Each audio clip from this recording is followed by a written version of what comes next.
Hello, everybody, and welcome to episode 43 of the Hot Path Show. I'm Johnny, and joined in by Dani, coming in live from the Unity offices today. What's going on, Dani? I mean, there's a party at this office, quite literally, actually. So it's going pretty good. Yeah, Which is also why it's pretty late this time around. yeah. You're like, hey, let's delay the show a little bit so I can get home in time from the party. But now I guess you were partying too hard over there, and like, oh, I got a show to do. Exactly. At the very least, I do have a machine here at the office, so it wasn't too hard to set it up. I'm glad you have a computer at the office where you work on the computer at. So it would be pretty confusing if I didn't. Actually, at my job, I just type everything in with the pin code, what's it called? Punch Type cards. holes. Yeah, punch cards. That's how I do my work. I don't know how you do yours. Use Python. Yeah, I just have a snake to do it. There you go. There you go. So yeah, how's the party been? What's been going on over there? Just kind of regular office party type stuff, or what? Yeah, it's Getting out of hand over at there. the very least in Denmark, it's tradition to have like a Christmas party. Though to make it more international, we call it the end of year party. So we do serve traditional Danish Christmas food, but it is inclusive to all. So it's a fun party. What is your favorite traditional Danish Christmas dish? It must be risengrød. I couldn't even repeat what you just said right there, my friend. Yeah. I think it's better that I show a picture because what I'm about to describe doesn't sound appetizing at all. At least the picture looks slightly more appetizing than what I'm about to describe. Okay. Fair.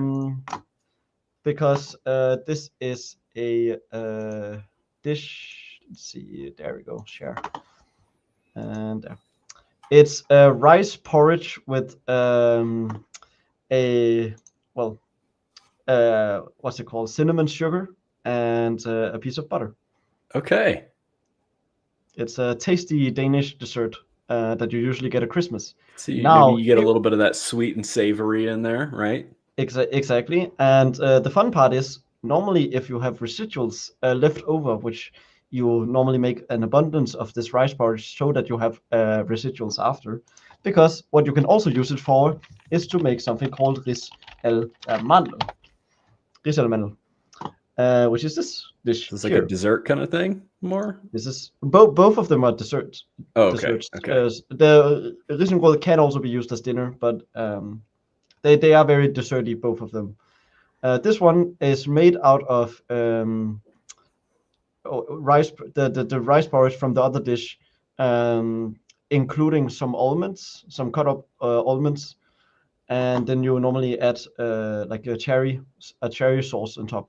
A warmed up cherry sauce, but the rest of the dish is cold, right? Mm-hmm. Now the fun thing we do with this dish is that so it's a rice dish with a bunch of tiny cut up almonds.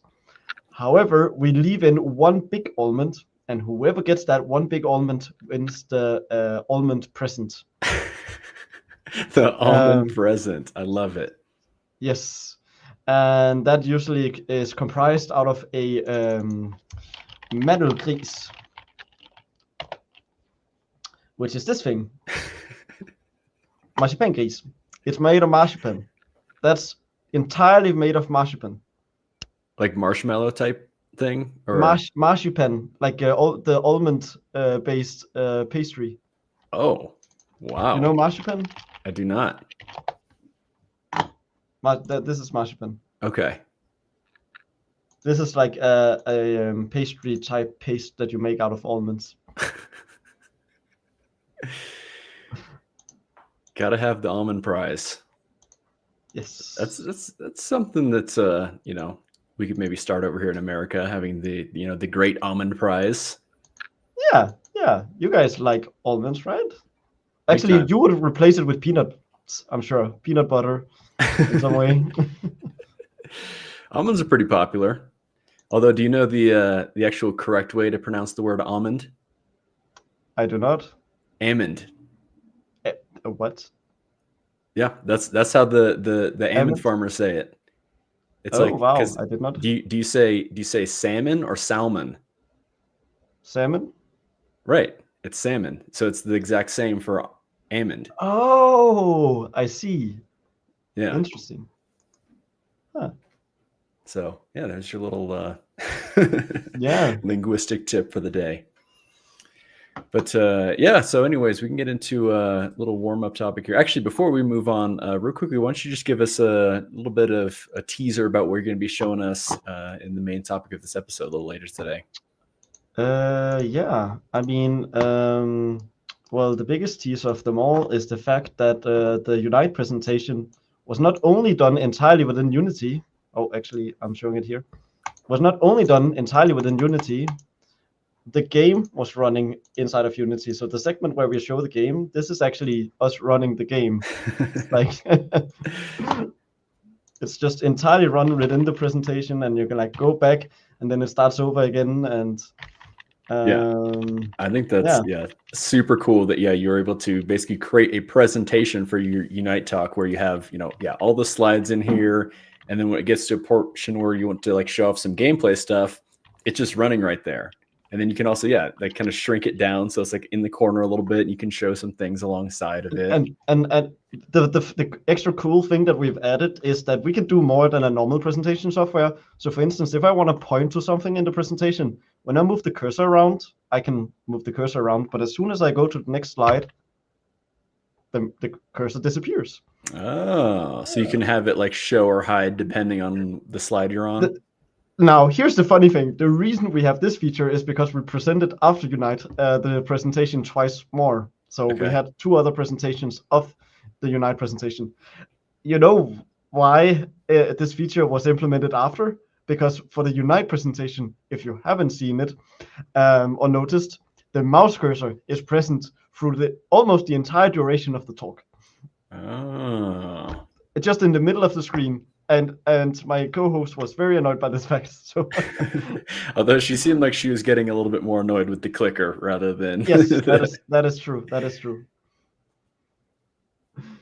Yeah. So that's what we're. And yes, I'm going to be trying my hardest to find something that I can roast Dani's code about. Oh, it's gonna be easy. You're gonna have such an easy time this time around, and might even be about the same topic because this is pausing the game. So okay, pausing the game I know that was one of the things that we wanted to talk about here today. Yeah. Cool. Well, yeah. So we're gonna be talking about that in just a sec. We're probably gonna do a little bit of a shorter episode here today, so you guys can all get back to your Black Friday shopping. Of course, it is the major U.S. holiday of Black Friday here today, so that is exactly what I wanted to talk about. We have it here as well. We have it in the so that's exactly what I wanted to talk about in my warm-up topic. It's like I need to get the European perspective on Black Friday. Like, is Black Friday like?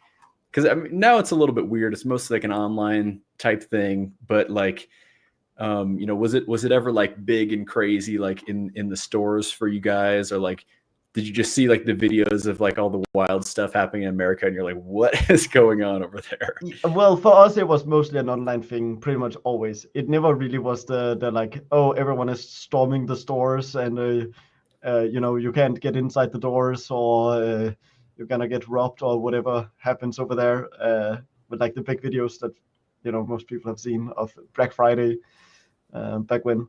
But here it's mostly always been pretty much every store that either sells games, tech, TVs, stuff like that. Not really Bilka, like our grocery stores, but everyone else, they will be doing like a Black Friday retail type stores. Exactly. They will be doing a online Black Friday thing. It's usually always been online, just because it gets a little too over the top if it's in person. Yeah. In America, it's a little bit interesting because, of course, it's like the day after Thanksgiving, which, of course, is a major holiday here in the United States, which always falls on a Thursday. And then it's basically the day after that is kind of this big Black Friday event. And it's kind of been like interesting to see like over the course of my life, like to see how Black Friday has kind of like evolved. Because like way back when I was like super young, I remember like like my mom and my grandmother, like they would go out shopping just as a fun little thing to do. It's like, the day after Thanksgiving, we're, with all the family and everything. So it's like they'd go out and, they didn't need to like get there super early or anything. And, it wasn't like crazy crowded, but there were still like, good deals on just like random things that they would like, kind of want to buy. So it's just like, oh, okay, it's, a day for good deals.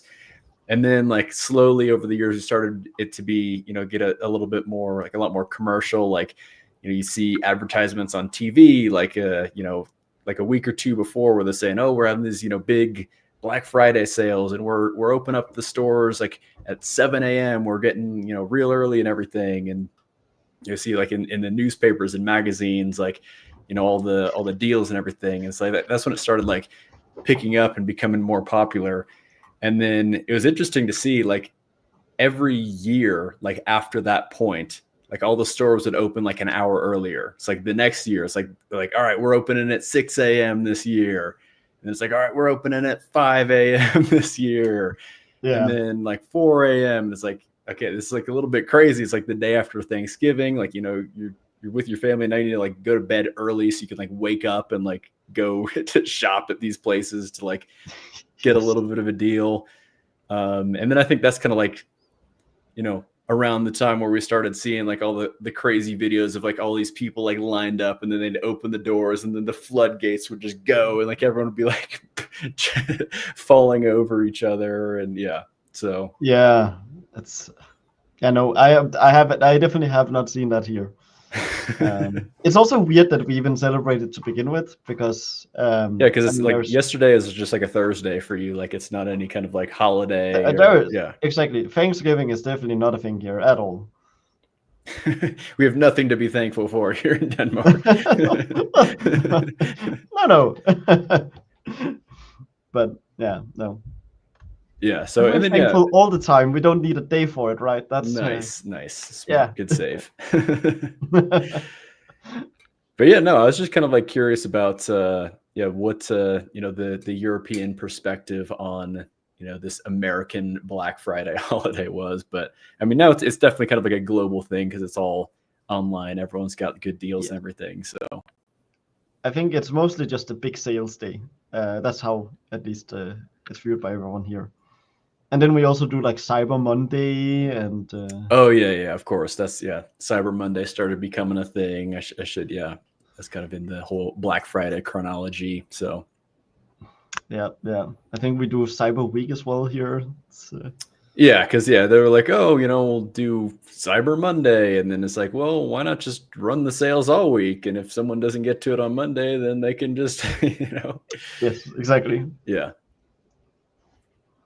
So anyways, that's kind of what I wanted to talk about on the little warm-up topic, just kind of get your perspective on that. But anyways, speaking of, I guess, Black Friday, Cyber Monday, all these fun and exciting things. Do you just want to do a quick little sponsored segment for the Unity Asset Store because they are hosting a big Black Friday sale going on right now. So right now they have 300 assets available at 50% off. There's a lot of good ones, a lot of my favorite ones in there. I should have links to kind of all these that I'm going to be mentioning down in the description below. But we have the Agents Navigation package where, of course, we can do some type of pathfinding on ECS, but it's also fully game objects compatible. So this is a really great asset that I've been a fan of. Really easy to use and set up, and it's also just really clear code and well documented. So if you want to extend off this and make it your own, you can do that pretty easily. Also, there is an expansion pack for this, which is the Crowds Navigation package. So this one is kind of has like some flow field pathfinding. So if you have like a large number of entities that you want to pathfind to one specific point in the world, then you can kind of do that using this asset. By the way, actually, I'm working on a little bit of a video which is going out next week where I'm using some of these assets. So I'm going to be using the Agents Navigation Crowds one in here, which is very exciting. Another one that I'm going to be using is the Rukanka ECS animation system. So of course, right now, Unity doesn't have any dots and ECS animation solution right out of the box. So we have to typically use some either some weird workarounds or some third-party assets, such as the Rukonka ECS animation system. This one's really good because it basically ties in with all of Unity's regular kind of like animation and animator controller components. So if you're familiar with that type of workflow, you can get that set up in ECS pretty easily. So I've been pretty happy with it, and yeah, would definitely recommend it. Here's another great one, which is A-Line. I mean, $15 is a super great price for this asset. This is one that I use all the time for basically drawing debug lines for the most part. But we have all different types of like primitives and splines that you can draw. The really great thing is this is like fully compatible with dots, ECS, and all that. So we can actually draw debug lines and gizmos from jobs and inside of a burst context. So you don't have to, change your code in any type of way just to have some, simple debug lines. So you can, just kind of like test to make sure that you're doing things correctly. So actually the asset that I'm working on, the project that I'm working on rather, it's a first person shooter type game. And I'm just using like raycasts for all the shooting. And I just kind of wanted to like do some confirmations to confirm that like, the raycast is going in the direction that I think that it should be. So I was able to integrate the A-Line asset pretty easily just to kind of like draw those debug lines in there. Then there's some other good ones like the Dots Traffic City, where this is kind of like more of a complete project where it has, all these kind of like cars and pedestrians kind of moving around a city. A really interesting asset.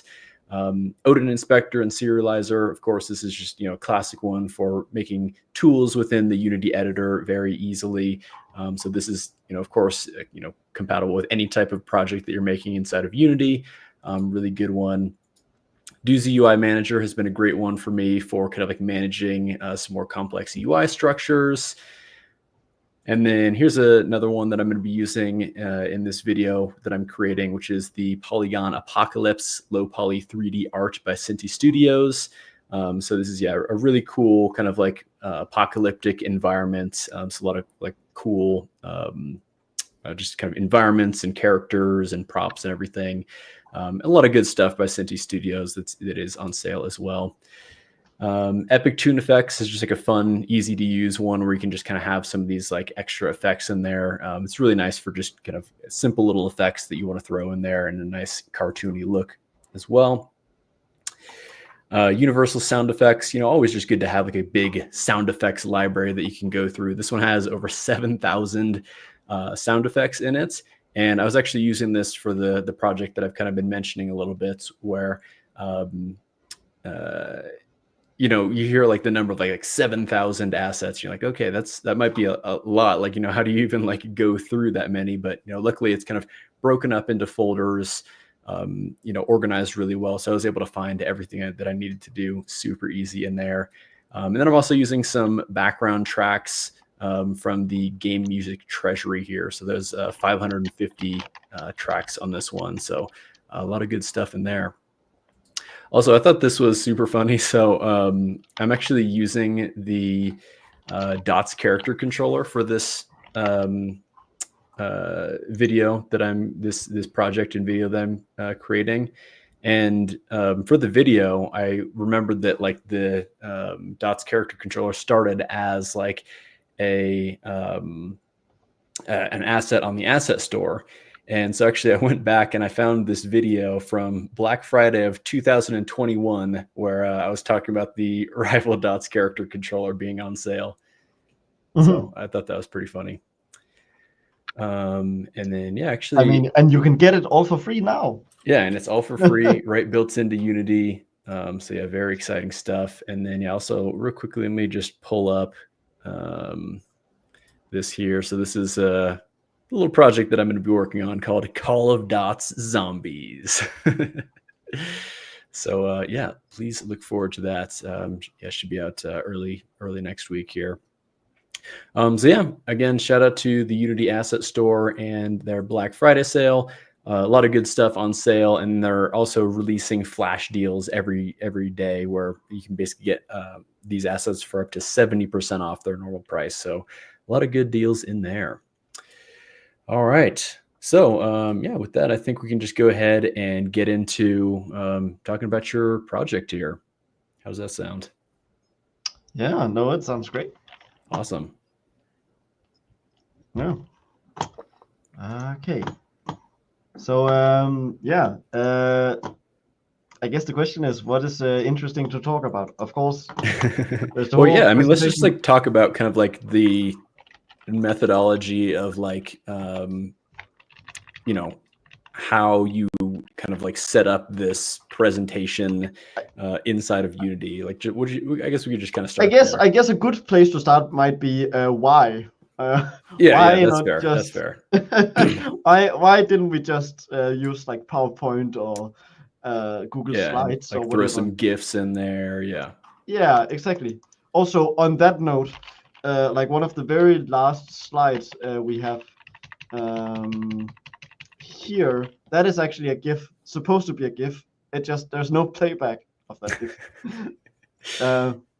which is a little sad. Should have had That that is, running in real time too. yeah, yeah. I mean, and these were obviously links. You know, the funniest part, these are pictures because we did partially make some of it a PowerPoint/Google slide initially, Okay. and we never actually changed that for these slides. So like these two slides are literally just me cropping them from the presentation and re-putting them in here. That's also why you see the text sliding in here versus when it goes here. Like, okay, so the normally this text text sliding would in, move. the transitions Yeah, are when it's all kind of Unity based rather than like an image, you mean? exactly. Because if I were to transition directly from this slide to this slide directly, then it wouldn't have this like transition.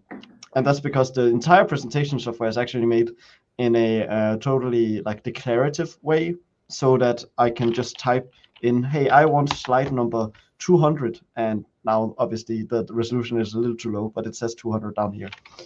And then as soon as I press enter, this is slide 200. 250, this is 250, 260, there you go. Right, it's very easy for me to just switch slides, and it just updates instantly.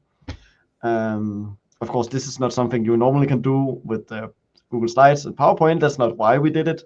The reason we did it is just because, have you ever made a presentation and had to write a shit ton of code in it? Yeah. It's hella annoying to do. Like, because you have great way to put it.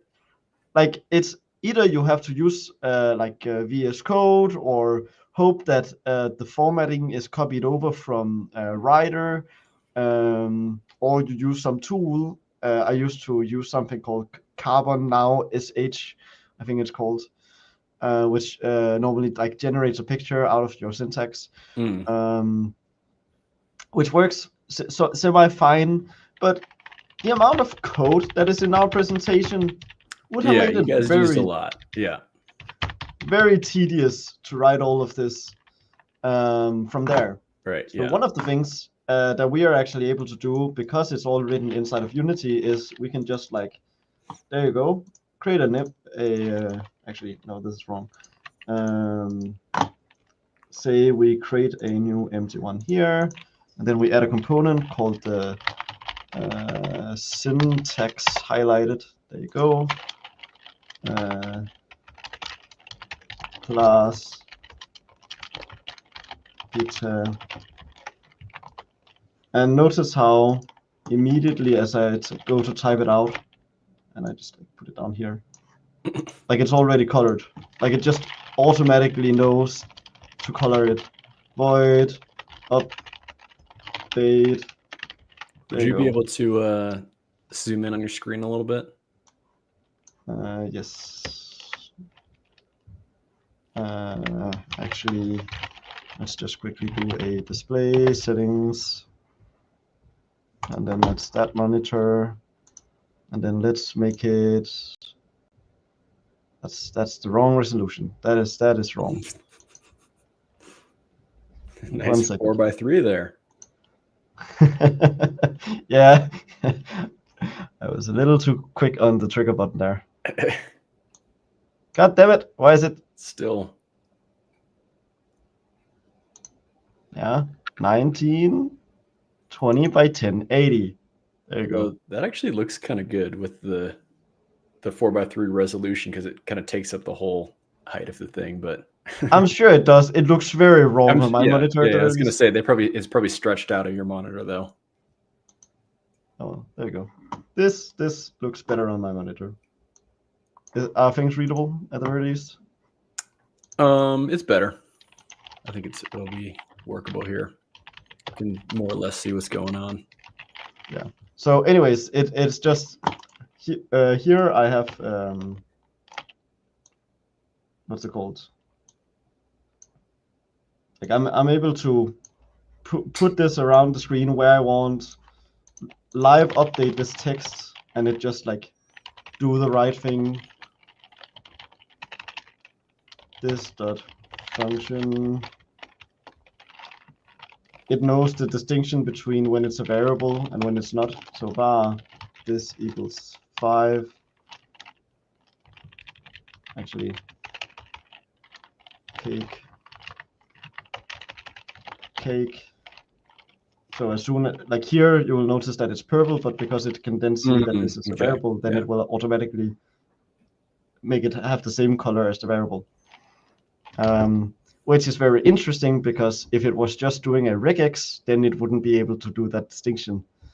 What I'm using is something called tree sitter, and I think I've actually already talked about it a little on another episode. I can't remember which. But it's because I wrote a package.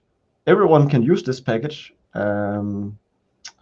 It's where the fuck? Package manager. There you go. Dependencies. Actually, let me just go in here instead. And over here. Why can I? Assets. Packages. Manifest. There you go. That's the link. I don't know if anyone can read that. So I don't think it actually is showing on the screen right now. Oh, it's not showing the entire screen. Yeah. Well, I need to fix that anyways, because later on I do want to show code. Okay, share screen. Share the entire window on this monitor. Okay, share, there you go. Good. Sweet. So in my package manifest, you can see I'm actually not using a lot of packages. Yeah. In this presentation, it's very small and simple. The biggest one I'm using is this one. Notice the little Dexode namespace. Of course. Could you actually just copy and paste that in the chat? Yeah, I can. I'm just gonna paste the entire line.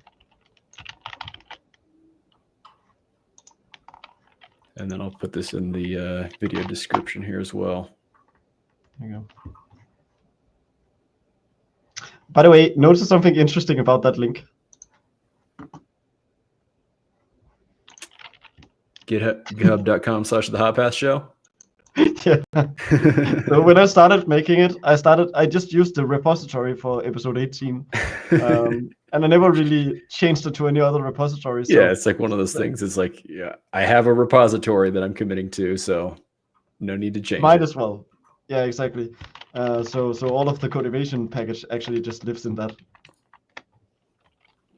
one repository. Anyways, when you have that package, you immediately get the ability to do syntax highlighting. Furthermore, in your preferences, you get an additional setting. Yeah. It's kind of cool.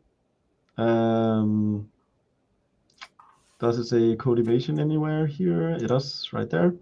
Enable.cs inspector. Okay. Oh yeah, because yeah. when I go to press any of the files here, notice that all of my files have correct syntax highlighting. Yes. That is a fun little thing that I can also do. because it obviously just uses the same mechanism and it just works. It's incredibly cool. By the way, when I go to that link, I'm getting a 404 page not found. Yes, the reason you're getting a 404 not found is because the link that you use for specifying a package is slightly different than the link you should actually use. So this is obviously the repository, and then you have to find the path here if you want to find the actual link itself. Okay. You also have to make sure that this is the branch. This specific path is what you want to add if you want to use the what's it called? URL, like the package. Right, add by get URL or whatever. Yeah, exactly. Because this is a specific subfolder of a Git repository on a specific branch. So therefore you have to specify some additional information after the question mark.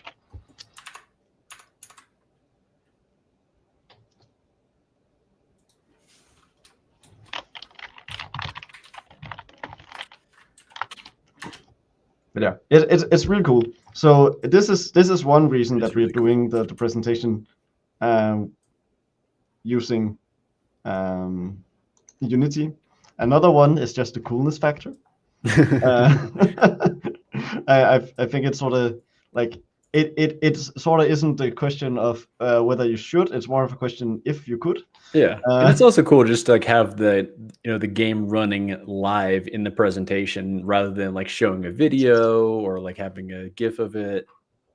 Yes, exactly. We sort of wanted to bridge that gap between like having a live demo and having a little more professional sort of a presentation. Yeah. So that's also sort of why we did it in the editor.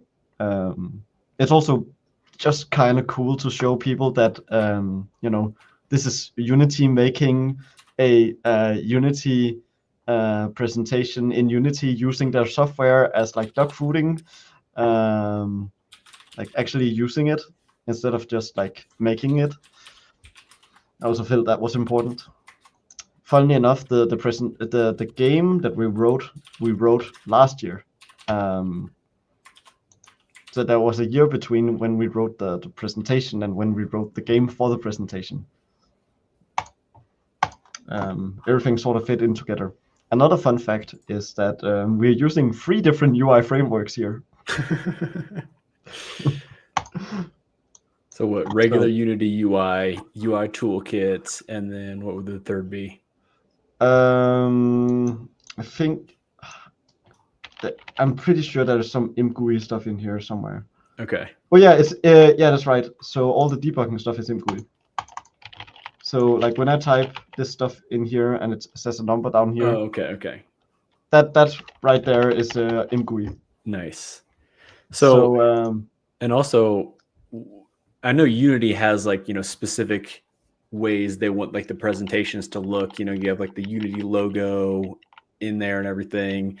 So are those just kind of like images as well that you put in, or do you have some sort of like, I don't know, like master slide type thing that like all the new slides kind of inherit? Yes and no. So our entire presentation is actually right here. So these are all the overarching slides, or well, the chapters. Okay. So every time we switch a chapter, we switch one of these, and they're controlled by these scriptable objects. And then every individual slide is controlled by their own scriptable object as well.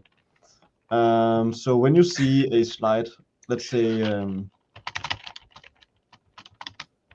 this one, right? Right, because that's a lot of like Unity graphics, like that background, I think, is kind of you'd commonly see in presentations from Unity. Yeah, so what you're seeing here is phase 1, and then a break, and then intro to ECS. Okay. And we could do like color in here, because this is just a normal rich text. Right. That is right there.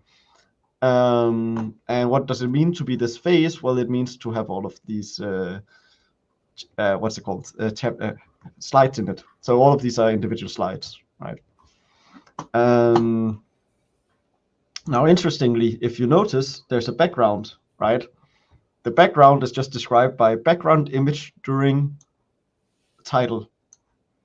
So when it shows the title, what background image should it have? It should have this background image. What is the background image? Well, that is the background image, right? Yeah. Okay. And we have a bunch of those. So actually, let's just quickly. We have the breakout session is one. This one is one. This slide. That and slide. Then those, images, The front slide there and this slide. We had a Unite version, of course, which is literally the same, just with the Unite stuff instead.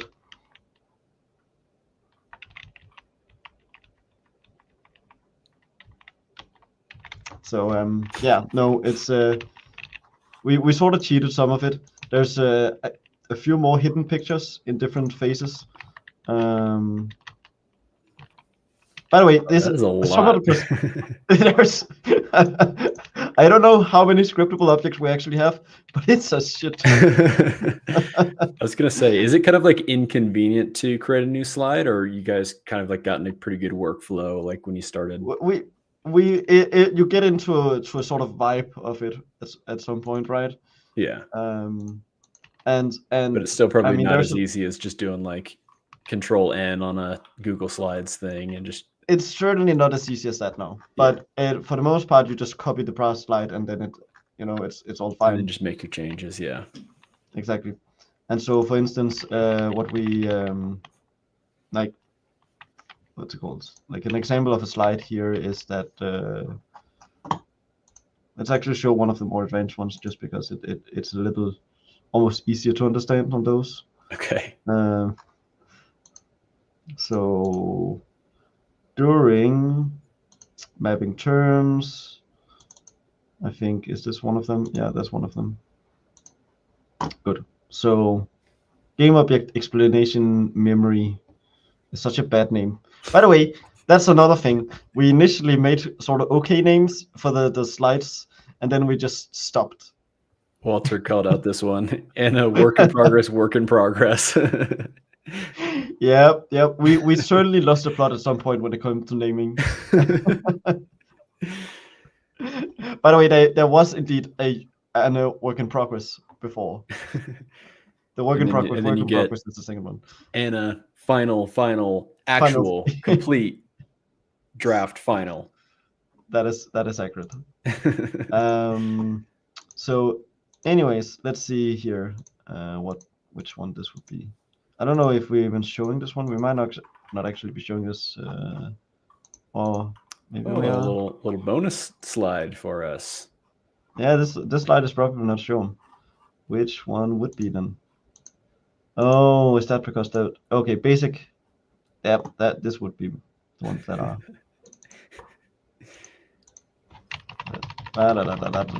We need some of those games per line. Yeah, here we go.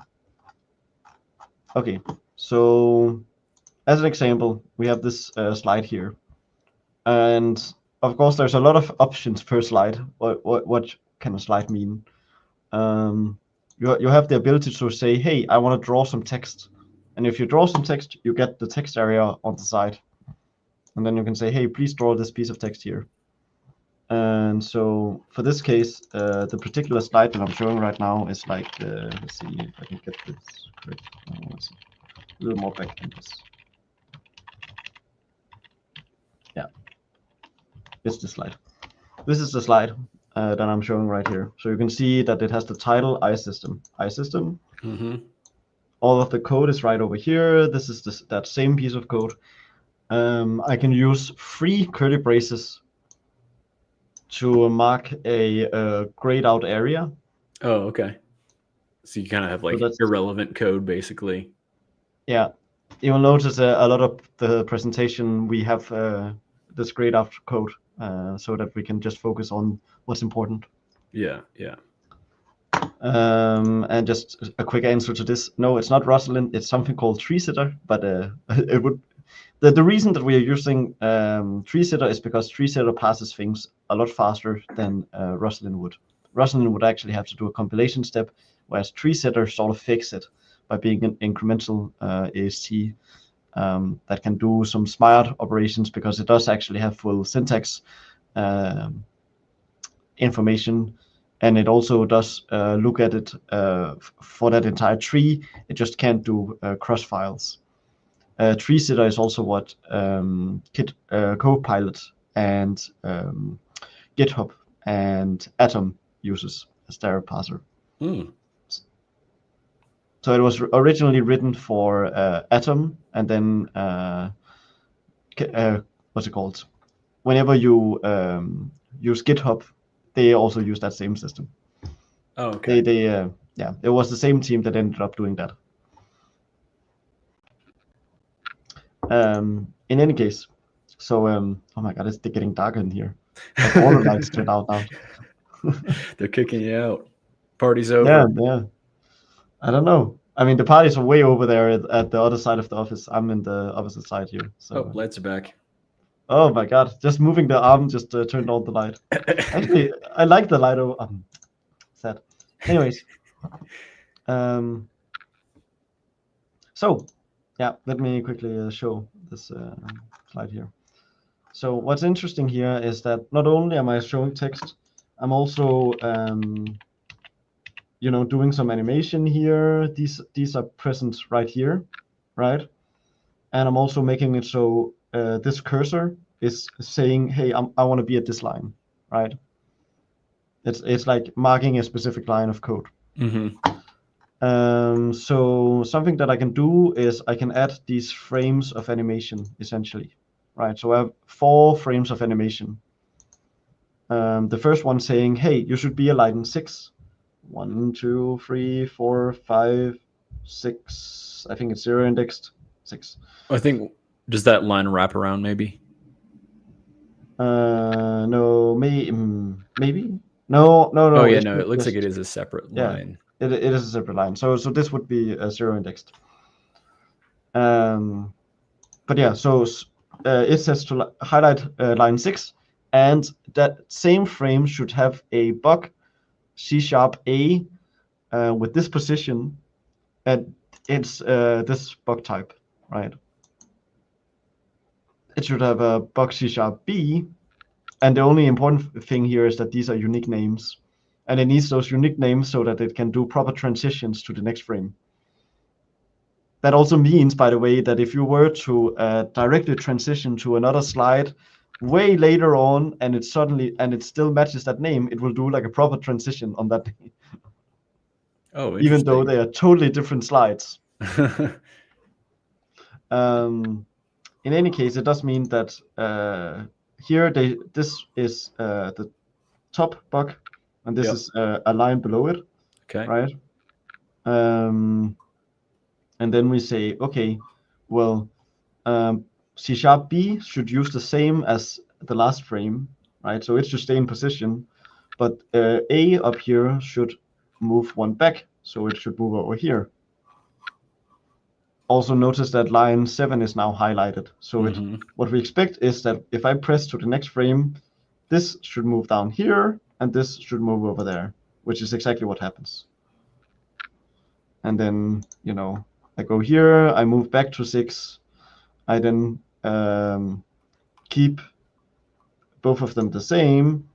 And then this one down here then goes ahead and says, hey, keep the upper one the same, but the next one here should move 1 back as well. And you should highlight line 7. So that's sort of how we are able to use this for animating these bugs around. That's super cool. Yeah. Yeah, it kind of gives you the flexibility to show kind of like give a demonstration of what's happening in the code. I mean, of course, it's like very specific for like movement type code, but I mean, it gets the point across in that presentation. Yeah, and it also makes it look very smooth when we transition here. So it actually is doing like a like you say, a proper transition from position A to position B, and just kind of interpolating there. Yeah, and it just like finds the position using that unique name that it has, and sees if that unique name also exists in the next frame, and if so, okay, I see. let's do a transition. Let's lerp the two. But it's a little better than a lerp. It's a what's it called? Like a linear move from one until it hits the spot. Okay, yeah. And by the way, why are you giving me a hard time about using strings as keys last week when that's exactly what it looks like you're doing there? Yeah. It's different. It's this is not a game. I did it. Yeah, no. This is not a game. This is a presentation. Of course, yes. Yeah. I was specifically talking about games last week, so why it's different. Presentation, it's fine if it breaks because it's just a presentation. Things are expected to break. Yes, exactly. When a bunch of people are looking, it's fine if it breaks, right? It's fine if the clicker stops working. It's fine if the cursor stays on the screen. It's fine if you miss a lookup because you made a typo. Yeah. No, it's totally fine. Also, I kind of have to use strings everywhere. The presentation is sort of filled with text. You telling me a presentation is a text-based presentation has a lot of text in it? Yeah, sort of. Even though this one is very visual, it certainly has a lot of text. Okay, let's see. Oh yeah, another thing is on the slides that we show the game, we have like show the game view. Do you also want to simulate the game then if you're showing the game view?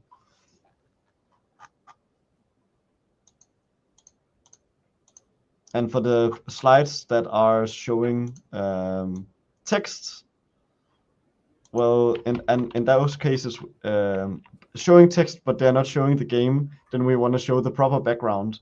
In which case we are doing the, let's see, yeah. Here we're specifying the section background as this one, which is why it ends up with the proper background when you have text in front. And then we have additional sort of cursed situations where, like, let's see, the entire unique frames. Yeah, that one is all of these are just unique slides. So like if we look at this one, actually, what's a good one to show as an example? Serialized to disk maybe. Yeah, here. This is one of the presentation slides. Notice how it's just, while it is entirely made in Unity, all of these, it is still just like, it's essentially. So were you actually like going in there and like adding all the like UI elements like manually, like pretty much? Yep. But that's not too dissimilar to how it would have been if you were using sounds like it. The presentation system was probably more work than the game. It certainly was. The game was very easy to make. The presentation, not so much. Also, did you spell mono behavior wrong somewhere? Not somewhere. I spelled it wrong in so many places. And that's not even like the American spelling of behavior either. No. Mono behavior. I think I even did it officially in the presentation somewhere. What do you mean? You spelled it correct in the presentation? No, I think like mono behave OIUR. If you go into the like actual talk, this is the same presentation. And move behavior is OIUR. Yeah. Was that just kind of like a little Easter egg to see if like someone catches you spelling it wrong? No, I was lazy. Not lazy. I was tired when I initially wrote it, like, and no one corrected me ever since. Yeah, no one corrected me. Behavior. Yeah. I never learned how to spell that word. That's why I use dots and ECS. I don't have to use the behavior. Exactly. Smart. Yeah. What happens if you need to write an authoring component? Yeah. Just have the writer template do it for you. Yes. Anyways, about that string that we talked about earlier, I think the main reason that I use the string as a key here is just because it was the easiest thing to implement. What I would probably have done is, if it was a more proper system, is I would have made a little like a new like a little new button saying, "Oh, this is a new entity," or you could pick one of the existing ones. So it doesn't actually use and then use an index under the hood. Right. Yeah. But you probably only use that for like a couple, like that only happens like a couple times in the presentation where you have to like do that kind of animation, there aren't right? that many slides. Yeah, exactly. There aren't in the end that many slides that actually need it, so we don't do it. But it's also like, if you see like when I skip through the presentation here, you can see all the unique slides. It's just changing the object that's enabled. Yeah, and it's sort of interesting too, because the way that is achieved is we have this script here that can map a slide with the game object. So like if you wanna, you know, when our presentation system says to show one of these slides, then this will make sure to enable a certain game object at the same time as that is being shown, right? So it only ever keeps one of these alive at the same time. Okay. But like, it also means that you get some fun transitions. So for instance, you can see this title here. Yeah. Just shifts into place.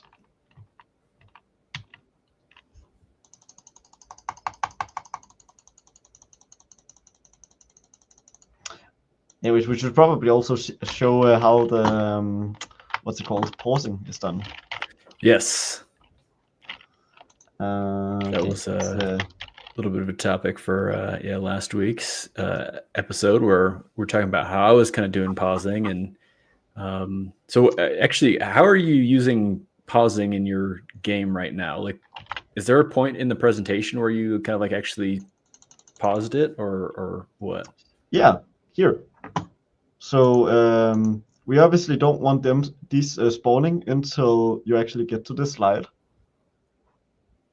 And we don't want the game running at this until you get to the slide.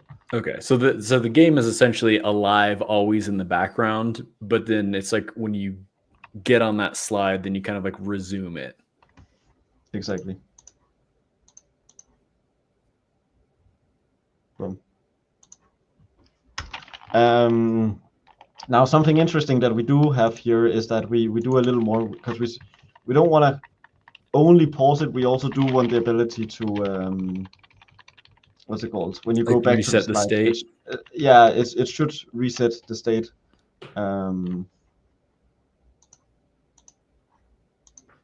So if we look at how we're actually doing it, is let's see, because we wrote the game first. Like this is a off branch of our game that we wrote, and then we put all the presentation on top of it. So you should imagine that all the systems were always running initially. Yeah. So these are all the systems that were written, and actually most of the presentation itself, if not all of it, is written using either game objects or UI or other code paths, and isn't actually using entities at all. So all of these systems are specifically for, you know, the game itself. Yeah, and the actual game code, you have that all up on GitHub, right? Yes. So if you go to connecting the dots, let's make a game. There we go. I know it's linked in the video, but yeah. Yes. So this is the repository, and you can see all of those same files that I'm about to show you inside of scripts, systems. All of these files are what you also see here. So nothing is different,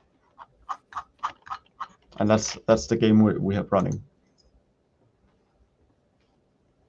Okay, let's see in here. So for instance, with the updating Actually, let's start the game simulating. So this is what determines whether or not you're in a post state or not.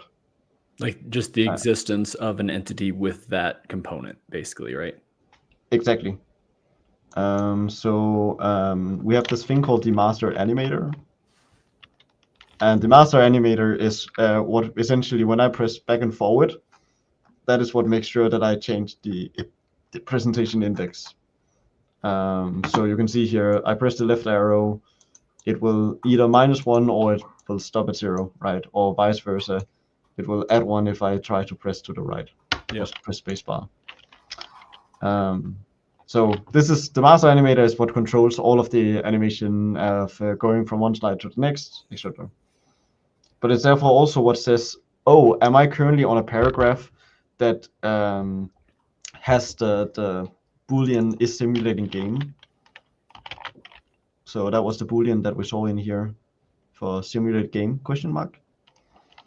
So if this is enabled, then it means that, and you don't currently already have this singleton component enabled, then it, well, yeah, here, if you're saying to simulate it and we don't currently have it already present, that means we need to create the game object, and we need to then show the UI again, because we actually have to disable the UI because it's using UI toolkit, which is a different UI framework than the one we're using for the presentation itself, and therefore we don't want to be showing it always, because otherwise the UI canvas can't hide over the UI toolkit one. So only at the point that you don't want the HUD to be showing and over your presentation. The game HUD, yeah, exactly. So of course, as soon as you are about to simulate the game, we want to make sure that you can actually see the game HUD, and then we disable it at the point where this is not the case.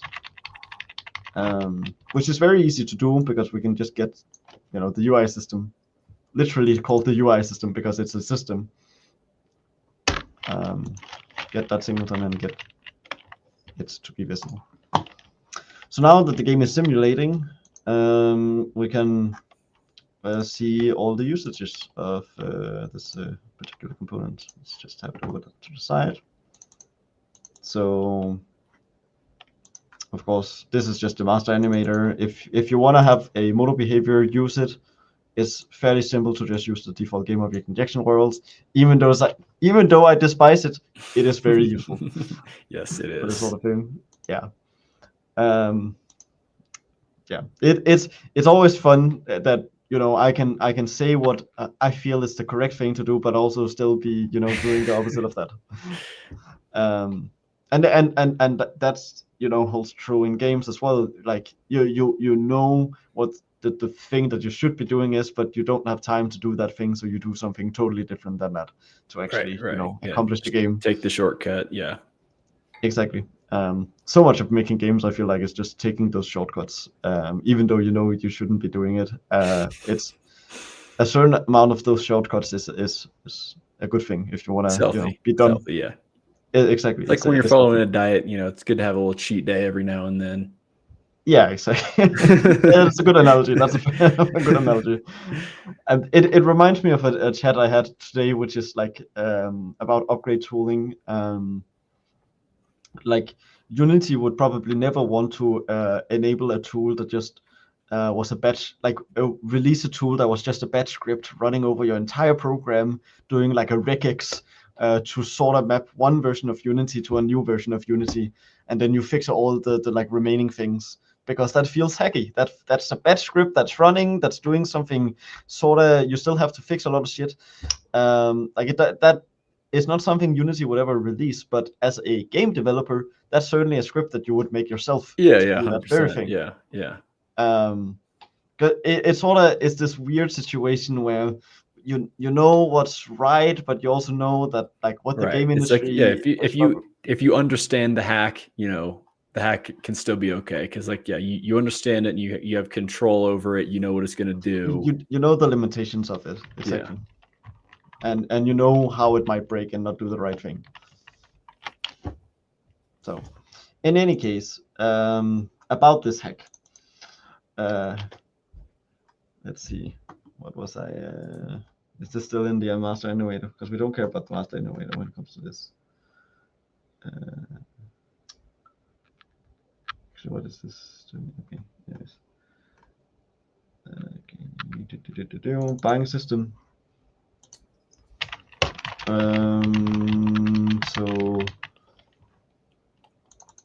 in the buying system, I am making sure that only if it's present should we be able to. Oh yeah, that's displaying the little boom, boom, boom, boom. So when you're in here, you know how there's this little thing here. If I just were to go to the next slide, and then we end up at one of the like game slides again. Okay. One of the things you would notice is that you would still have that little. Yeah, I think it was just there. If you go back a couple slides, or yeah. Yeah, here. this one would therefore still be present. So in order to hide that, we just look at, is the game simulating? Well, in that case,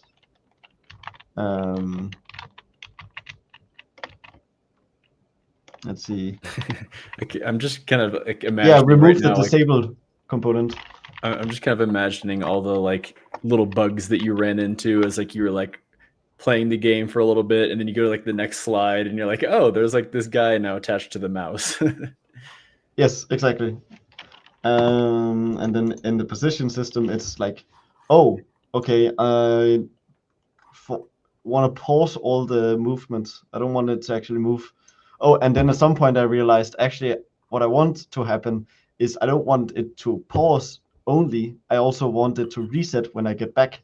So let me just make sure that if it's not simulating, I actually just have a loop that constantly makes and assigns all those bug positions as position 10, which is out of screen. So when you go back to the slide, all of a sudden they start moving again over.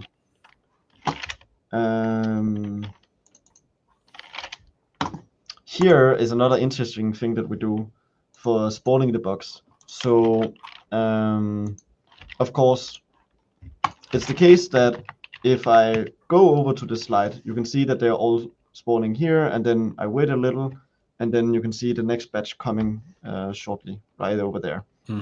So as soon as I go back to the slide, what you expect is them all to just line up. Like all of those bugs are aligned, all of these bugs are in a row, right? Because they're assigned to 0. And that's because they're already spawned. Now, if I were to restart the slide, you'll see if I were to then go here and then go back again. So the first one show up in the line, but then the second group, they kind of have that distribution.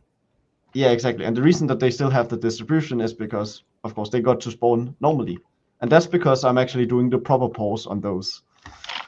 So the way that spawning in the game works is very much like we actually have a point in the presentation saying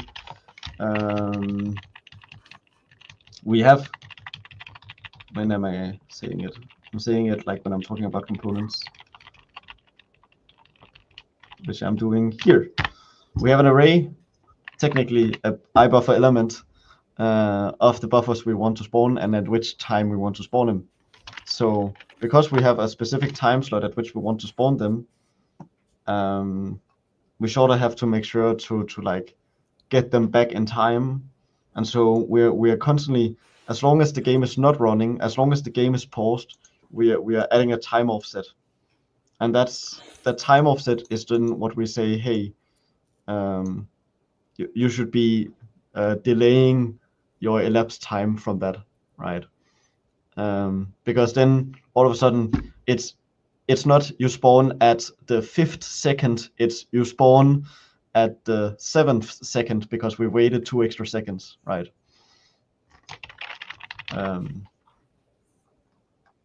And you can see actually that the whole spawn logic is fairly small.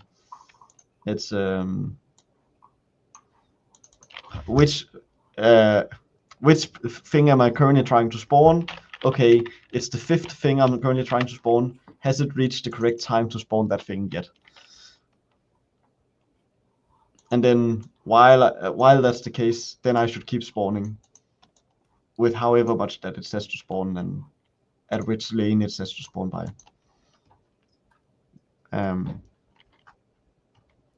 So that the contents of that while loop basically just spawn one enemy. Yes. But it keeps doing it, right? So like it's one frame can spawn multiple, Right. as long as you just need to make sure that this buffer contains multiple that are at the same frame, right? Or the same interval in time, this start time. But yeah, each iteration of that just basically spawns one enemy. Yes.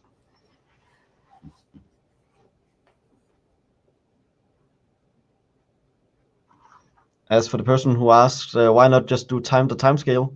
It's because we don't have time scale in Unity in entities. And also, would that mess things up in your presentation as well? It might. And that's also something we like. It technically for our particular presentation it wouldn't. But the reason that you would want to do this is we didn't know initially whether we would have more entities things later in the presentation that we wanted, and if that was the case, 1 second, I have someone asking for a key. Thank you. Yeah. Anyways, so that was distracting. Anyways, what was I saying? Time scale. The time scale. Yeah. So the problematic bit is we didn't know initially if we wanted later on to have more entities code that should act independently, and therefore we didn't want to. Right. Like if you had like another game demo, then you could be like, okay, let's play this game, but keep the other game paused, kind of thing. Do you mean right? Exactly. Yeah, and I would want those two pause mechanisms to be independent, and with time that scale, you don't get that independency. You would pause both of them at the same time. You wouldn't really have control over both of them, right? Individually.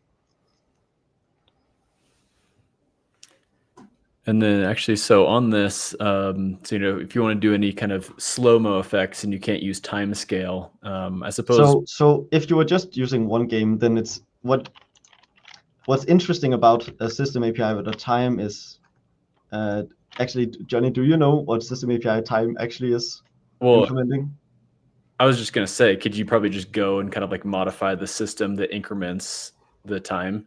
And I've actually looked at it. I'm pretty sure it like is just using like the Unity's delta time and just incrementing the elapsed time by that every frame. So when you use system API .time .delta time, you're actually just using system state .world unmanaged the time. So your world actually contains the time, but it doesn't actually contain the time, because if you go to look at what time is, okay, get implementation, current time, get implementation, what is that? That's this, okay, well, that's boring. Current time. And that's because you have time data there. And time, there's this system called the world time system, right? I think it's like a world time update system or something. I can't remember. Update world time. Yeah, there you go. Yeah, there you go. Okay, so notice that it just does an on update, and then it's kind of funny that it's implemented as system API as well. Sort of a cyclic thing here, but you can see here that if you have a world, you can do set time, and then you can set it manually, which also means that if you want to do your own time scale, you can just change what the current time is, both what the elapsed time is and what the delta time is. So slowing it down is as simple as making sure that it doesn't get an additional delta time this frame. Or you can do like delta time multiplied by 0.5, right? Exactly. And actually, all you would truly need is you would still technically be able to have this system keep running, and then just make sure that your system is scheduled directly after, and then multiply that by something less. Yeah. Yeah.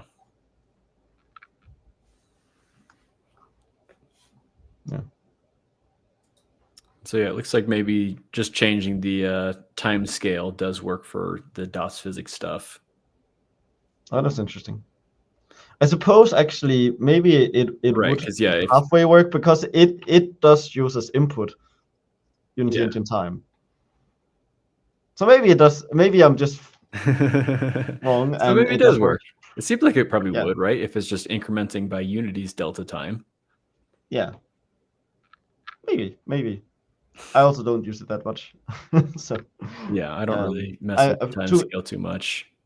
to me that this is what's more powerful is the ability to just change time itself. I just usually get a little bit wary about messing with the time scale because it's like, okay, yeah, maybe this can achieve the effect that I'm going for, but like, what other things relies on time that could be affecting? It's like, do I want those things to slow down or speed up as well?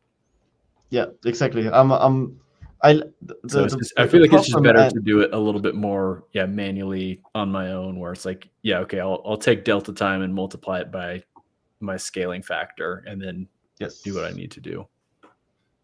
yeah. I'm certainly always scared of changing. Like it's like changing a constant of the engine. Like Right.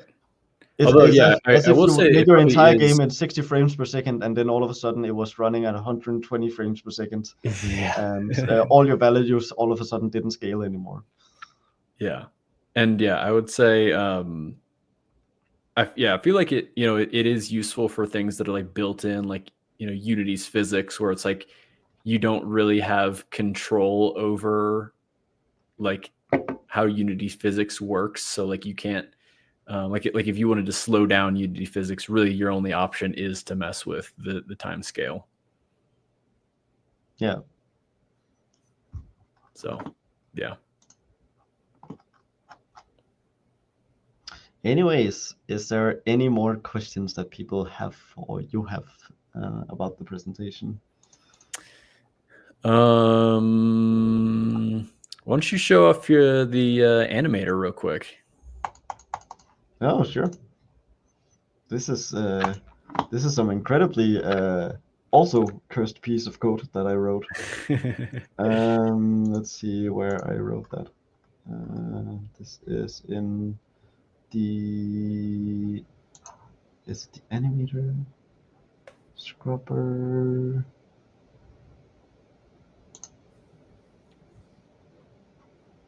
This is the syntax highlighter. That one was fairly easy. Nice. You can just like extend a TextMesh Pro text, Yeah. Okay. and then change the text space. What's it called? Text processor.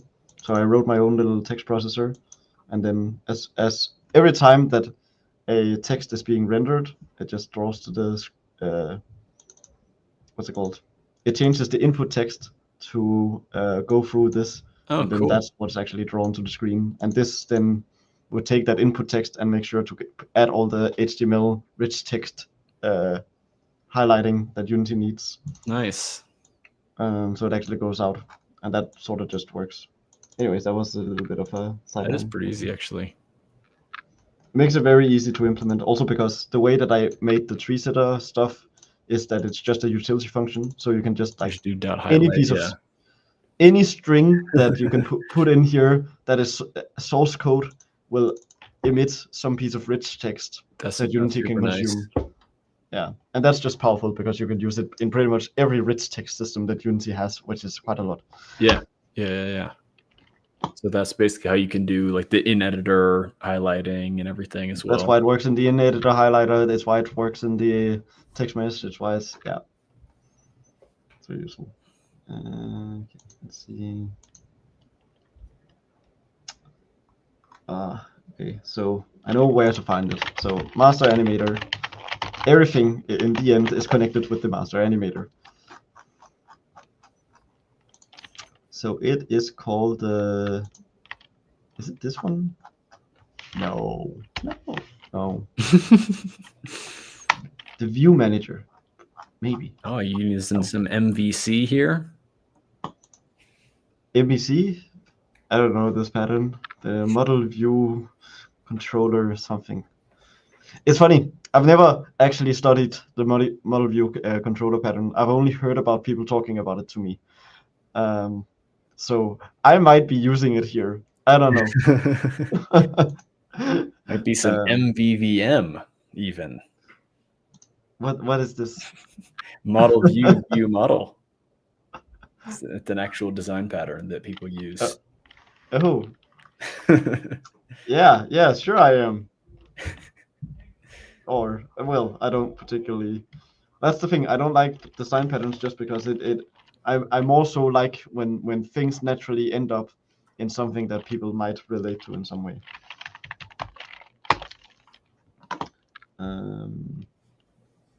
Is it Entity Puppets? It might be Entity Puppets. Entity Puppet. That's a good name. I can instantiate the correct one here. I can update it. Yeah, that's the one. This is definitely it. Sweet. Okay, so if you could like zoom in just like 2 clicks on that, I think that'd be good. Let's see, can I do that? It's lagging. It's lag there. Awesome. Yeah, there we go. Okay, so there's a few different types, right, of entities that are important in our game. Your coffee machines. Yeah, so these are all our, the good side and the bad side, right? Yeah, I like how you have the different languages. You have the C# bug, the C bug, and the JavaScript bug. You want to know what's extra fun is the like I don't know if you noticed, but there's a few extra details in those bugs. Yeah, I think I saw when I was messing around with the project myself. So of course the C# bugs are here. They're like stable and the C bugs are very fast, but they look fairly unstable and they by the way explode. So that's unmanaged memory. They're very fast. The C# bugs are like stable and moves forward, powerful, whereas the JS are like slow and simple. That's really funny, actually.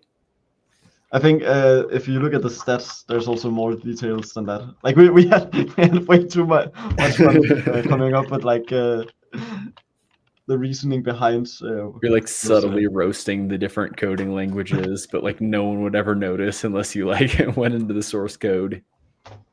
Yes. Yep. That's the best. Okay. So yeah. I wrote a quick utility function so that you get the correct material depending on which enum type it is, because every material just like it's a quad. It's always a quad that is being drawn, all right? And depending on which material you have, you get the correct offset inside the texture sprite sheet that I have that is automatically animating it. Yeah. Which means that you just need the correct material in order to get that quad rendering the correct thing. And then also because I want to make sure that the bugs are reversed, or I guess the developers are drawn wrong, so they need to be scaled in the x-axis to actually be drawn correctly as a quad. Well, why didn't you just use like a default case then? No, what are you? Look, it's pretty much halfway, right? So oh, I see. There's not really a default here, right? I thought it was just a one. Okay, that's all right. Fine. No. There's not a default here. That's like halfway. Also, it was a lot of work to do. That's for sure. It's okay, and then so I guess I can show the instantiation. So when what's it called? When you have a slide and that slide is on one of these here, you can see that it's like this is one slide, and then if I were to add an element here, that would be another slide. So what you would want here is that I loop over every single one of them, these entities that are present in this frame, and I want to make sure that those entities are present in this frame. So I try to look if they're already in this hash map, because if they are, then we already drew them, the past frame, and that means that we shouldn't instantiate a new one, right? But if I didn't find them in the hash yet, then I should make sure to add them to my currently active entity puppets. And then I should instantiate a new one of them, right? So it should instantiate a new puppet that I can move around and make sure that it's in my array. So now it has a unique ID ready. So that's what I use those IDs for, that they have. Like they each have a unique ID here. So for as long as it notices the Boxy Sharp A ID in the next frame, then it will make sure that it just takes that existing entity puppet and then repositions the target position. And then says that the last valid frame was that frame, right? Or the current frame. So it now has to update. So when we go in here, you can see the update function is just constantly trying to move a puppet to the target position, right, in the correct direction at a linear speed. Mm-hmm. And yeah, otherwise it's just what's it called? Let's see. Yeah, it's moving at a linear speed, and once it's close enough, then we just like snap it into position. And as soon as we meet these requirements, then hey, no longer should we draw this master puppet.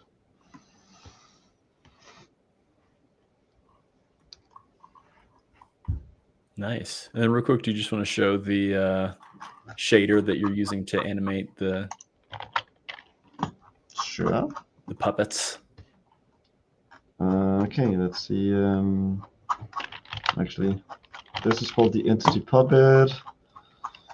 Let's see if I can find that script in here. This animator.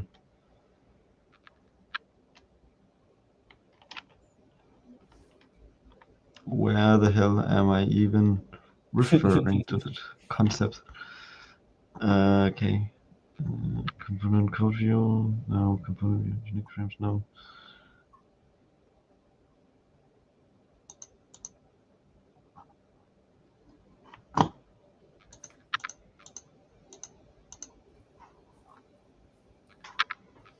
Let's just type.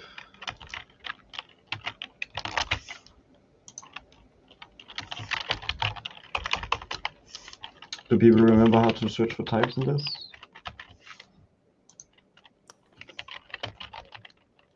Like that. Okay, so it's called an entity puppet. Yeah, the script. It found nothing. Very good.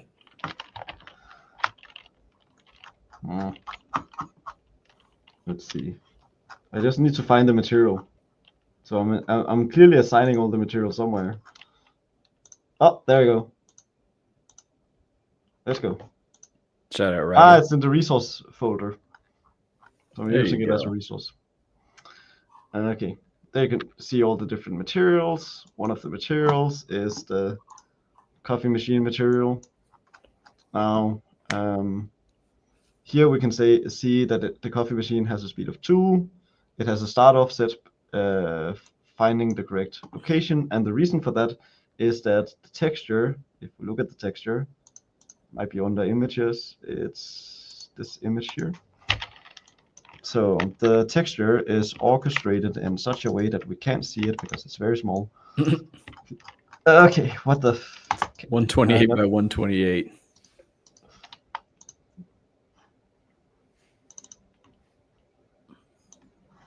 There you go. Now you can see it in the. Oh, very low resolution because it tries to do aliasing or like a little fuzzy, but filtering. It's trying to do filtering. Anyways, so what you can see here is that all the animations are left to right. So this is animating on 2 frames here. This would be animating on 2 frames here, or when it's throwing these 2 frames. These 2 frames here are going together, these 2 frames, and these 3 frames. I think it's actually just using these 2. In either case, it's just. How do you like how are you like changing the state for like the throwing animation to like basically toggle between like say the idle and attacking animation? I change material. Okay, so it's just a complete material change. Yeah, exactly. I mean, there's technically no reason that I do that and not just like change the values directly. It's just easier in code. Yeah, because all the values are set and you don't have to worry about like changing those in the code. You're just changing the one material. So let's see. Yeah, you find the correct index here, and then everything just sort of works. You can see frame count is the amount of frames that animation is supposed to have. Like what's also funny is that if I were to press play here, it should. I don't know why it's not animating right now. Only it would animate. Because you're just using the world time in your shader. Yeah, exactly. So let's actually go into the shader. Edit. There we go. Here's the shader.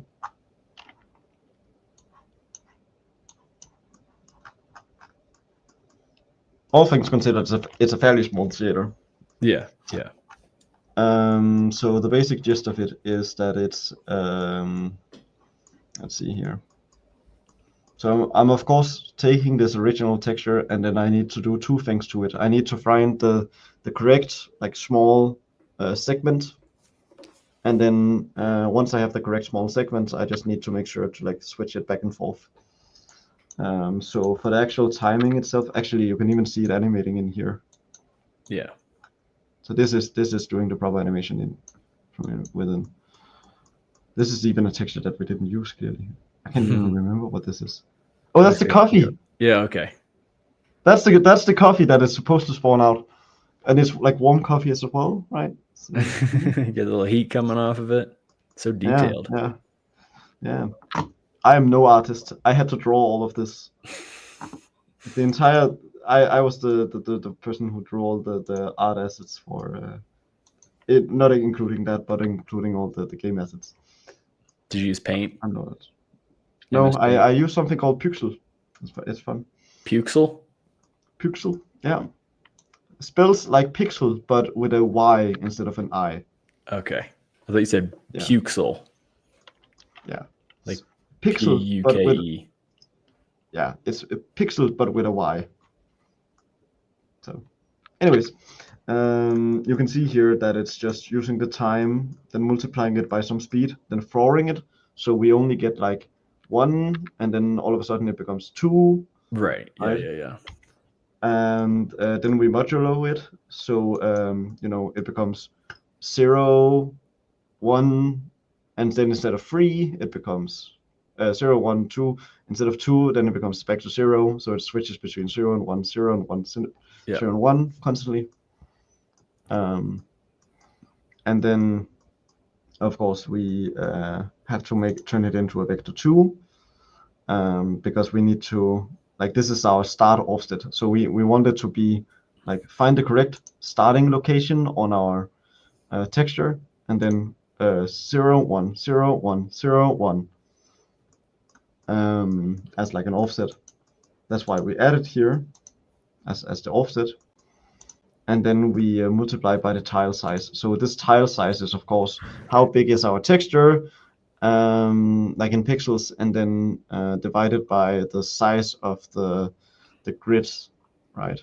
The actual tile, like how big is this tile set? I think it's 32 by 32 pixels.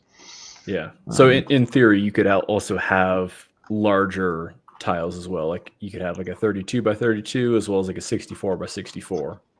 Yeah, sure. Yeah, and you can certainly hide that in this texture by just making sure that you change the tile ratio and then have it, in a spot that goes outside the zone.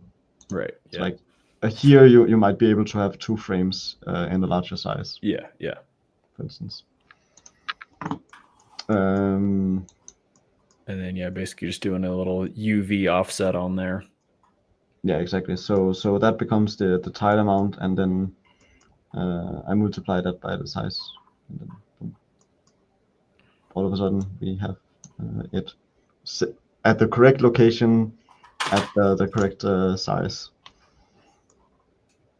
And then it's just a matter of making sure that the alpha values are correct, so that you actually have like proper. Right. So it actually cuts out. Yeah. Yeah, exactly.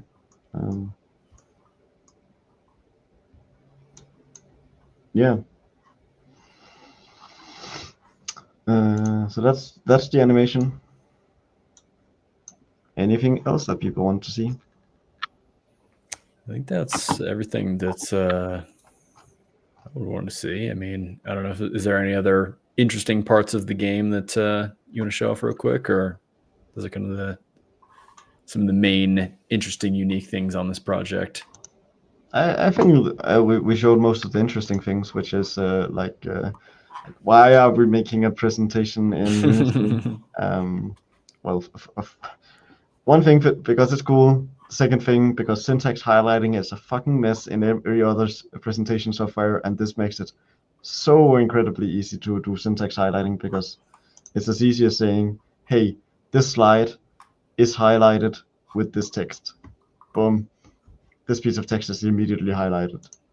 Have you tried making like an executable build from your presentation? That's what we have for the presentation. Oh, okay, so it's not running like actually in the editor. You're just running the build of it. Yeah, exactly. So when we are presenting it, we are running the built version of it. Awesome. Yeah, that's pretty cool. All right. Well, yeah, I'm not seeing anything else pop up. So yeah, we can kind of start wrapping things up as the lights turn out in the Unity office again. Yeah.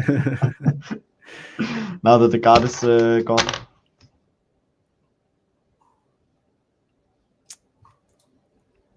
How would you create a conversion world with the baking system for unit testing, authoring, and baking? Well, that's a very long question. I will find the simple answer, which is you should look in what's known as the baking tests. Because the baking tests is kind of where you're doing some of the is doing exactly this. So if you would look, let's see, for example, did it just pick the completely wrong test after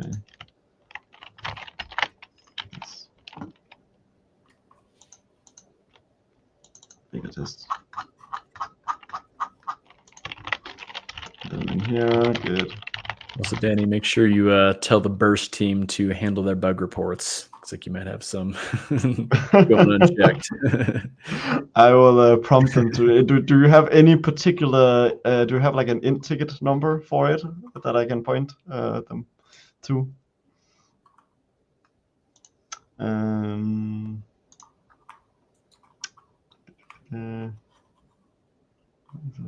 Let's see. Okay, yeah. So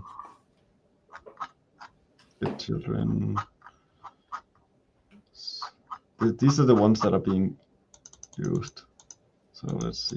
Is it here? This sounds like it's here. Right. Big game objects. Yes, pass in this world. Yeah, that's the one. Will it actually do proper highlighting? It won't. Yes. So the way that they are doing it is they have this little utility called the Baker Data Utility Overrides Bakers. That basically just says, hey, I know there's a ton of bakers out there that might bake this particular game object, but I'm going to override it, and you only get these baker types that I specified. So in this particular case, that would, for instance, be, you can see baker type here, so you should only be using this baker. This particular baker is the only relevant baker when trying to call bake game objects. So when bake game objects gets a set of game objects to bake, it should only bake using the bakers described here, which in this case would just be this baker. Well, which conversion world should it then be using? Well, it should be using the conversion world that you described in this part here. So it basically says, hey, when you're baking game objects, use this game object, bake this game object using this conversion world with these baking settings, and then test that works. And then it will put, the entities in the correct world based on that. Yeah, so I really just recommend reading how this test works, and then you can obviously dig into the innards of how does game object then do its thing, and then you can see oh, well, it runs the normal baking path, which is this is totally wrong, as it.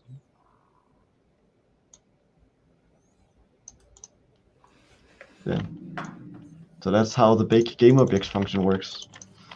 So that it does prepare for baking, then it pre-processes baking, then it calls the baking systems to bake it, and then it calls post-process baking.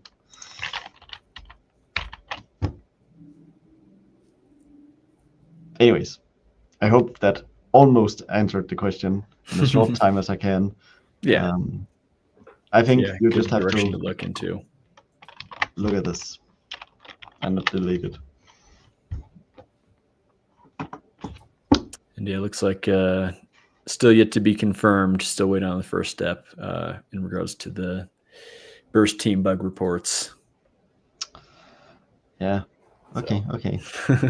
But I'll tell them to look at it. But specifically also because I currently have an issue with something that they're working on. So.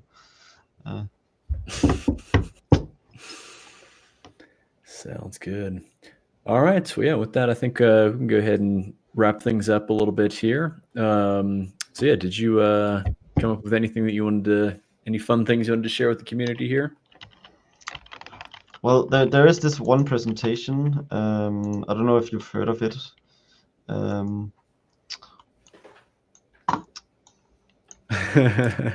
you go. Oh, hey. The presentation that we're talking about today, connecting the dots. Yeah. If you haven't viewed it already, go and watch it. I guess if you're a viewer of this show, then you probably don't need to watch it because this show generally goes a little above what this presentation normally describes. Anyways, if you are now you can know someone, now y'all can watch the presentation back also and catch some of those Easter eggs, like how you misspelled mono behavior, the mouse on the screen, right? Yes. I see the mouse on the screen now. Yep. Yep. Yeah. Throughout the entire presentation, the mouse is right there. Oh no, never mind. I move it there. You're moving it. But it's still there. It's still present on the screen.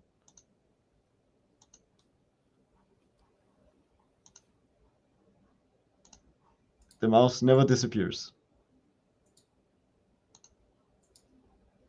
The mouse never disappears. Yeah, it's a little annoying. So that's why in all subsequent talks I do of this presentation, that's no longer the case. Because what, you turn on the cursor lock, basically? No, the cursor hide. There's two things you can change there. Gotcha. But I guess anytime that you change the slide, then it immediately removes the cursor. Which is, why doesn't a normal presentation software do that? Because that is exactly the point at which you want it to. Oh, that's funny. You can't see it hide the cursor on screen share. No. I just noticed that. Because it is hiding. So okay, so yeah, the screen share must be doing something different with the cursor, like detecting where it is. Probably, and that sort of makes sense. I don't think they can actually record the mouse because the mouse is like a hidden thing above, not part of the recording of the software. So, anyways, but what happens here is as soon as I press next slide, the cursor is gone. I can't currently see the cursor. Okay. But as soon as I move the mouse, now I can see the cursor again. But then I go to the next slide. Now I can't see the cursor. which is very nice. Interesting. But yeah, so I recommend probably not you guys to watch it, but if you know someone that you want to learn entities, I can recommend that they go here as well as bringing all your friends to the dark side. Exactly. If you want to bring your friends to the dark side, they can watch that talk, and then they can come over here and know all the extra good stuff about the entities. Oh yeah. All right. Well, the thing that I wanted to share is this little stream that Hugo Code Monkey did with Chris Zukowski, who's kind of like a Steam game marketing expert. Really good stream where like they had a bunch of viewers submit their Steam pages, and basically Chris is going through and like saying kind of things that should be improved on all the different Steam pages. And it's a fun little stream. This guy Chris Zukowski, he's a funny guy. He kept calling Code Monkey. He's like Mr. Code, Mr. Monkey. So yeah, it was pretty funny, and there's just a lot of good information in there for if anybody who is maybe trying to set up a Steam game and want to market it, just do a bunch of little optimizations to the Steam page to make it just much better. And this guy's been doing these Steam marketing stuff for a long time. He definitely knows his stuff, so definitely a lot of good information in there. So I would highly recommend checking out this stream. And then he actually also did like a dedicated video with Code Monkey earlier in the week that y'all can check out as well. So yeah, anyways, I think that's going to do it for this episode of the Hot Path Show. Real quickly, we just do want to thank our supporters over on Patreon and through YouTube memberships, especially those at the CPU registered tier. So thank you to eCool for your support over there. We really do appreciate it. And with that, I think we'll go ahead and wrap up today's show. Dani, you got any parting words for us? No, but I might have some partying words soon. Till the break of the dawn. party's still going. We'll see. But stay on the hot path. Stay on the hot path. All right. So with that, thanks everybody. Happy Thanksgiving. Happy Black Friday. And we'll see you again next week. Later. Yeah.